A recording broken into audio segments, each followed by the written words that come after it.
So, here's the letter. 4th of July 2019. Dear Senator, greetings. If you're holding this letter in your hands, that means that it was not intercepted. That's good. My name is Nisin R. Lopez. I'm a 43-year-old Cuban-American artist based in Miami, Florida. I am contacting you in order to denounce a hideous crime that is being perpetrated against me here in the United States of America. Contract stalking and electronic weapons assaults sponsored by corrupt folks in positions of power. Yes, I am a targeted citizen. I've been experiencing organized harassment sponsored by the authorities since January of 2011. This thing ruined my life. You might be saying to yourself, what exactly is organized harassment, right? Well, this is not easy to explain. One could say that contract stalking is bullying on steroids. Covert harassment, organized group stalking, or community-based mobbing is pretty much a form of political repression, extrajudicial punishment. Organized stalking is a secret program of the US government designed to destroy targeted individuals emotionally and psychologically through dark neurolinguistic programming and negative aversive stimuli. We're talking here about a multi-layered interagency program. Law enforcement is behind this, the intelligence community is behind this, and contractors are behind this as well. Private security companies mostly employ ex-law enforcement and ex-military. As far as the organized community harassment done to me, every single time I go out into the general public, the unjust systematic harassment is done by a group of people in an organized fashion using unethical means to torment, preoccupy, agitate, intimidate, and terrorize the isolated victim 24/7 no matter where he goes. I'm talking here about acts of provocation, street theater, invasion of space, noise campaigns, mimicking, directed conversations, engineered collisions, orchestrated synchronicities, entrapment, etc. Obstruction of daily activities based on choice reference patterns. The target is exposed to a stressor outside the range of usual human experience. He is terrorized 365 days a year, 24/7. He is kept in a state of anxiety and hypervigilance until he finally breaks down after years of indescribable psychological abuse. Most victims of this program end up homeless, in jail, or in psychiatric institutions, isolated with no support system, in a state of functional disorientation, broken in spirit. So now, who are the agent provocateurs recruited by the authorities that constantly harass a targeted individual in an organized fashion? Well, they are called surveillance role players. They believe they are patriots and heroes serving a noble cause. They come from all types of social backgrounds. These mindless automatons are brainwashed into believing that the target is a really bad person, a terrorist, a murderer, or a sex offender, like a rapist or a child molester.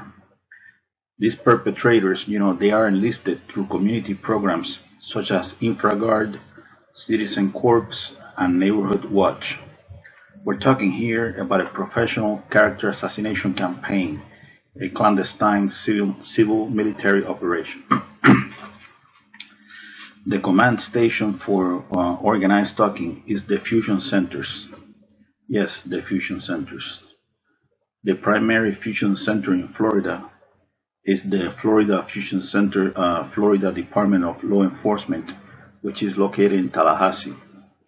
And the fusion center that is the closest to me, to my area, is the Homeland Security Bureau Southeast Florida Fusion Center, which happens to be the Fred Taylor headquarters for the Miami-Dade Police Department.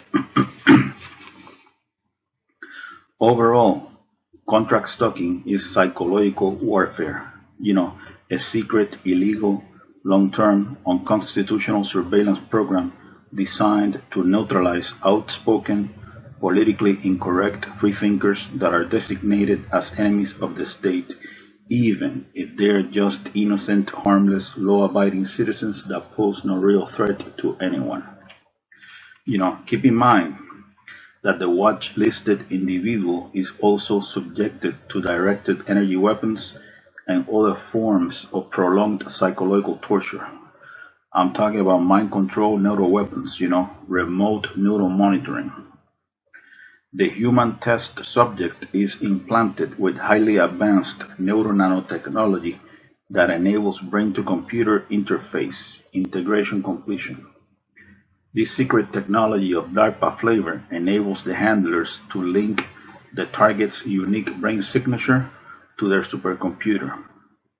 These are some of the things that they can do with this technology. This technology enables the handlers to read the target's thoughts verbatim in real time.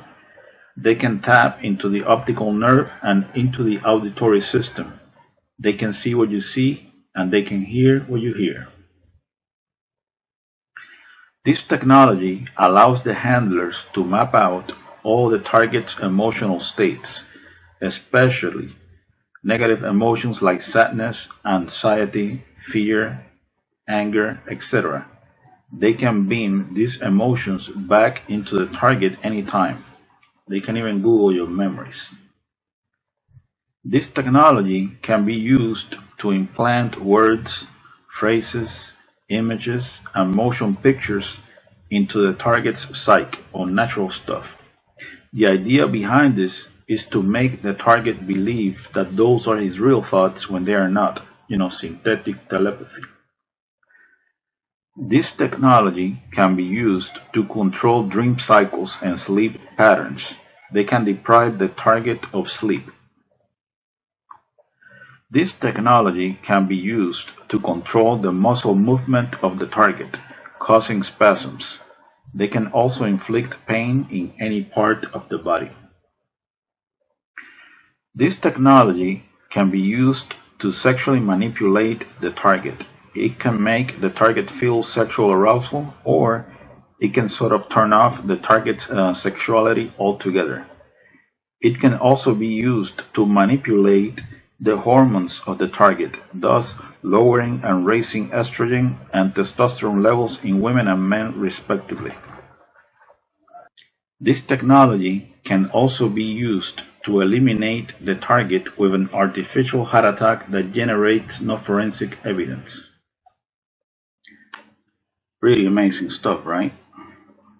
All the experiences of the subject are stored in a supercomputer that predicts behavior based on past choices.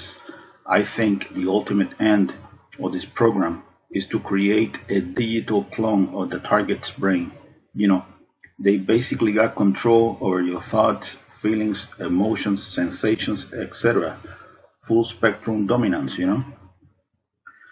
So now, the leader of clandestine operations in the CIA, Elizabeth Kimber, she doesn't know anything about this nasty behavioral modification program.